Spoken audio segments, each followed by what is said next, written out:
Most people don't fail because life is cruel. They fail because they wait. They wait to feel ready. They wait to feel motivated. They wait for life to feel lighter. But life does not operate on your feelings. Nearly 2,000 years ago, Marcus Aurelius wrote something brutally simple. I have to go to work as a human being. Not because he felt inspired, not because he enjoyed it, but because that was his role. This video is not here to comfort you. It is here to confront you. Because comfort has quietly become the most destructive habit of modern life. It convinces you that feeling good matters more than being useful, that rest should come before responsibility, that avoidance is self-care. It isn't. What you're feeling right now isn't burnout. It's misalignment. You've stepped away from your role, and nature never stays silent about that. If you're tired of drifting, tired of negotiating with yourself every morning, tired of feeling off without knowing why, stay. This video will not motivate you. It will remind you what you owe your nature. And if you want more of this, not inspiration, but clarity, subscribe to Stoic Journey. Not for comfort, for structure. 1. You don't wait to feel ready. You do what is yours to do. Most people don't ruin their lives in dramatic ways. They erode them quietly, by hesitating, by waiting, by telling themselves they'll act when they feel better. You see it in ordinary mornings. The alarm rings, the body feels heavy, and a silent bargain is made. Just today, I'll start later. Nothing collapses immediately, yet each delay reinforces the habit of letting mood overrule obligation. But duty does not wait for your feelings to improve. It exists regardless of your internal weather. Marcus Aurelius understood this with brutal clarity. He did not negotiate with his emotions.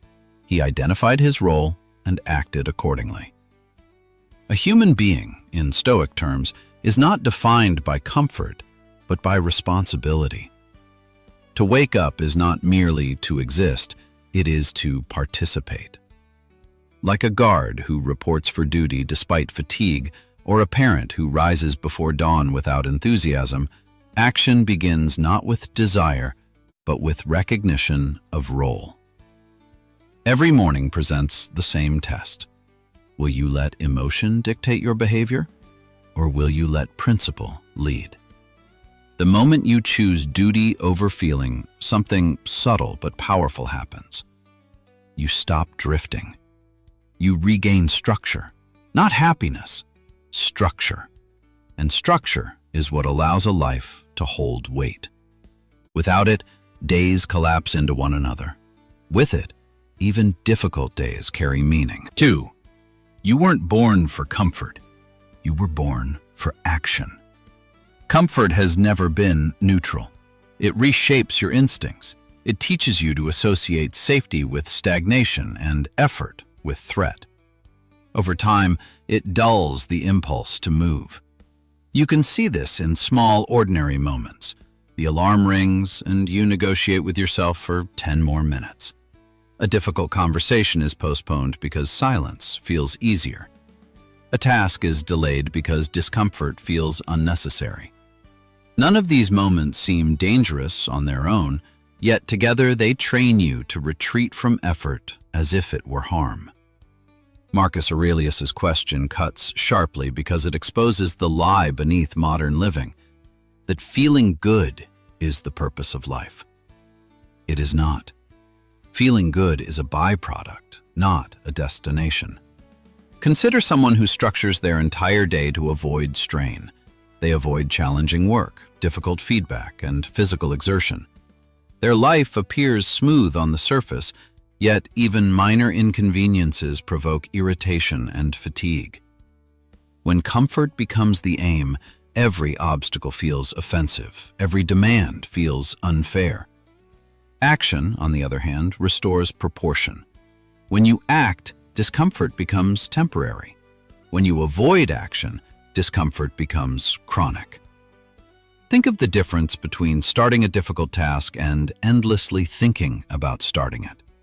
The task itself may be hard, but the avoidance produces a heavier, lingering tension. The irony is unavoidable. The more you chase ease, the heavier life feels.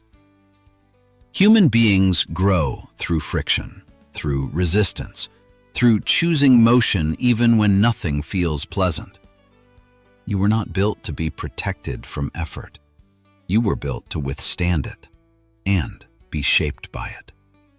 3. No one stands outside the order of nature. Nature does not pause for hesitation. The sun rises whether you are prepared or not. The world moves with or without your consent. Every creature plays its part instinctively, not heroically, not reluctantly, but necessarily. Birds do not debate whether they feel motivated. Ants do not question the meaning of their labor. They act because that is their place within the order of things. Humans, however, often imagine themselves exempt, as if fatigue grants immunity from responsibility, as if boredom justifies withdrawal. You see it in small, familiar ways. The message left unanswered, the responsibility postponed, the day spent waiting to feel ready. But stepping away from your role does not free you. It disorients you. When you refuse to engage, you don't escape the system. You simply fall out of rhythm with it. And that misalignment is precisely what produces anxiety, restlessness, and the persistent feeling that something in life is off. There is a quiet cost to remaining out of alignment for too long. Like someone standing still on a moving walkway, you feel carried backward while everything else advances. You begin to feel like an observer rather than a participant in your own life. Days pass, obligations accumulate, and a vague sense of guilt follows you everywhere. Not because you are failing dramatically, but because you are absent where you should be present. Nature does not punish this withdrawal loudly. It simply continues without you. And that silent exclusion is what makes the discomfort unbearable. Stoicism does not ask you to be exceptional. It asks you to be aligned, to do what is required, not because it is exciting, but because it is yours to do. Order is not imposed from the outside. It is reclaimed through participation, by stepping back into your role, even when it feels ordinary, heavy, or unseen. 4. Rest has limits. Indulgence does not rest is necessary. Indulgence is corrosive. The difference is not in the action itself, but in its proportion. Nature is precise. It allows sleep, but only enough. It allows nourishment, but not excess. When those boundaries are crossed repeatedly, something subtle begins to decay inside you. Think of the person who tells himself he will start tomorrow. He sleeps an extra hour, then another. He scrolls a little longer, eats a little heavier, delays the task just one more day. Nothing dramatic happens, no disaster strikes, and yet, week by week, his tolerance for effort weakens. What once required discipline now feels unbearable, not because the task changed, but because he did. Excessive rest reshapes your relationship with effort. Responsibilities begin to feel heavier than they truly are. Simple obligations feel oppressive, not because life has grown harsher, but because your capacity for resistance has quietly eroded. Indulgence does not prepare you for action. It conditions you to resent it. This is why days filled with comfort often end in dissatisfaction. You rested, yet you feel empty. You avoided effort, yet you feel drained. True rest restores strength and clarity. Indulgence blunts both. Nature never intended rest to replace action, only to support it. When rest becomes a lifestyle rather than a boundary, it trains you to see effort as an enemy. and meaning disappears shortly after. 5. You are exhausted because you argue with reality. The deepest fatigue does not come from effort. It comes from arguing with reality. A mother who wakes through the night to care for her child is often less drained than someone who performs the same duty while constantly thinking, "This shouldn't be my life." Her body is tired, but her mind is not divided, and that unity preserves her strength. Consider two people doing the same job. Both arrive at the same hour, both complete the same tasks. One finishes the work and goes home mentally free. The other finishes the work but continues to replay it, complaining, comparing, resenting the obligation long after the task is done. He carries the job twice, once in action and again in resistance. The workload is identical. The burden is not.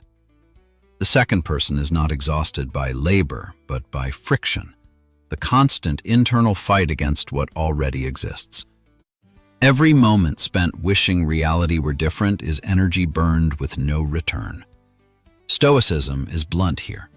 You are not tired because of what you do, but because you refuse to accept that it is yours to do. The moment you stop negotiating with facts, something shifts. The task remains, but the weight lifts. When the argument ends, strength returns. 6. Those who love their nature forget fatigue.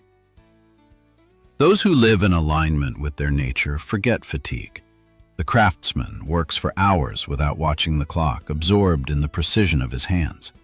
The dancer trains until pain appears, muscles burning, yet returns the next day without hesitation. Not because they are extraordinary, but because they are not forcing themselves. You can see this clearly in everyday life. A writer who feels called to shape ideas will stay up late refining a single paragraph, not out of obligation, but because stopping feels harder than continuing. A teacher who understands her role does not count the minutes until the bell rings.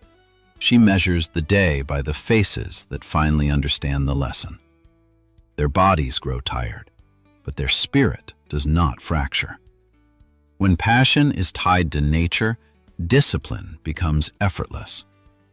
Like water flowing downhill, it requires no motivation speeches, no willpower theatrics.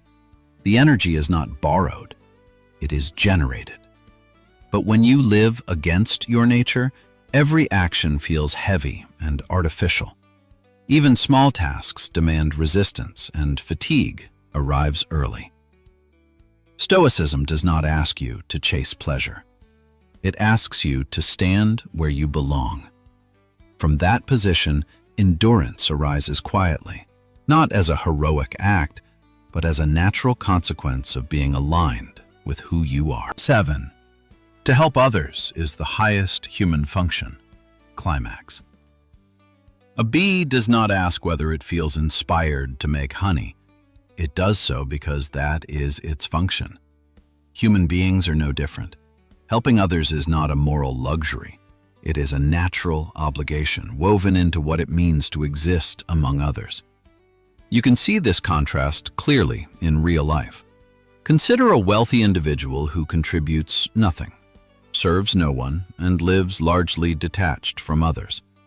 His days are comfortable, his schedule is free, yet an unspoken emptiness follows him. The silence in his life is not peace, it is absence of purpose. Comfort sustains the body, but it does not anchor the soul. Now compare that to a teacher who stays late to help a struggling student, a caregiver who wakes early and sleeps late for someone else's well-being, or a worker who quietly carries responsibility so others can stand a little taller. They may be tired, they may be overlooked, but they are not hollow. Their effort connects them to something beyond themselves. Stoicism reaches its final conclusion here. Meaning is not found by thinking about yourself more, but by becoming useful to something greater than yourself. When your life serves beyond your own comfort, fatigue becomes secondary, and significance takes its place. You don't need more motivation. You don't need another burst of energy or a better mood. What you need is alignment. Because life does not reward those who wait until they feel ready. It responds to those who stand in their place and do their part. If anything in this video felt uncomfortable, that discomfort wasn't accidental. It was recognition. A reminder that you already know what is required of you. You've always known. The unease comes from delaying it, not from facing it. Stoicism was never about escaping hardship. It was about refusing to live out of order. When you return to your role, quietly, without drama, clarity follows. Strength returns. Not because life becomes easier, but because you stop arguing with it. The world does not need louder voices or softer lives. It needs people who act without applause, who carry responsibility without complaint, who move even when no one is watching. If this is the standard you want to live by, subscribe to Stoic Journey, not for comfort, not for motivation, but for structure, steadiness, and the discipline to remain aligned day after day.